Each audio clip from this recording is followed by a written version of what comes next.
ये बात कोई 10 साल पुरानी है। मेरे एक दोस्त समीर ने शहर के पुराने हिस्से में एक सस्ता और बड़ा घर किराए पर लिया।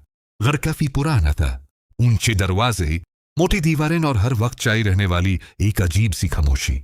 समीर अकेला रहता था और उसका काम रात का था, इसलिए वो दिन में सोता और रात को जागता। पहला हफ्ता शुरुआत पहले कुछ दिन सब ठीक रहा, लेकिन फिर समीर ने महसूस किया कि जब वो सोने के लिए बिस्तर पर लेता तो यूज अपने कमरे की दीवार के पीछे से कुछ अजीब आवाजें आती थीं। ऐसा लगता जैसे कोई बहुत धीरे से दीवार को खुराच स्क्रैच रहा हो।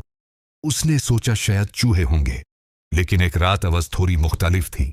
इस बार खुराचने की नहीं बल्कि सांस लेने की आवाज थी, एक भारी और थकी हुई सांस जो ठीक उसके सराहने वाली दीवार के पीछे से आ रही थी। दूसरा हफ्ता चीजें हिलने लगी। समीर ने नोट किया कि घर में उसकी गैर मौजूदगी में चीजें अपनी जगह बदल रही हैं। वो किचन में ग्लास छोड़कर जाता तो वापसी पर वो बाथरूम के सिंक में मिलता। उसके जूते जो दरवाजे के पास होते वो बेड के नीचे मिलते। एक दिन जब वो काम से वापस आया तो उसने देखा कि उसके कमरे के फर्श पर मिट्टी के पाउंड के निशान थे। वो निशान उसके बेड तक गए थे और वहां खत्म हो गए थे। ऐसा लग रहा था जैसे कोई बेड पर बैठा रहा हो।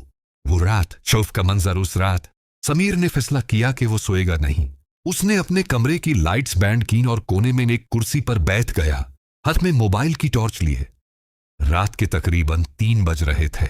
सन्नाटा इतना गहरा था कि समीर को अपनी धड़कन साफ सुनाई दे रही थी। अचानक वही खुरचने की आवाज शुरू हुई, लेकिन इस बार वो दीवार के अंदर से नहीं बल्कि अलमारी के अंदर से आ रही थी जो दीवार के साथ जुड़ी हुई थी। समीर ने हिम्मत की और दबे पांव अलमारी की तरफ बढ़ा। जैसे ही उसने अलमारी का दरवाजा खोला अंदर कोई नहीं था, लेकिन उसने देखा कि अलमारी के पिछले हिस्से का तख्ता वुडन पैनल थोड़ा सा हिला हुआ है। उसने जब उस पैनल को हटाया तो उसके होश उड़ गए।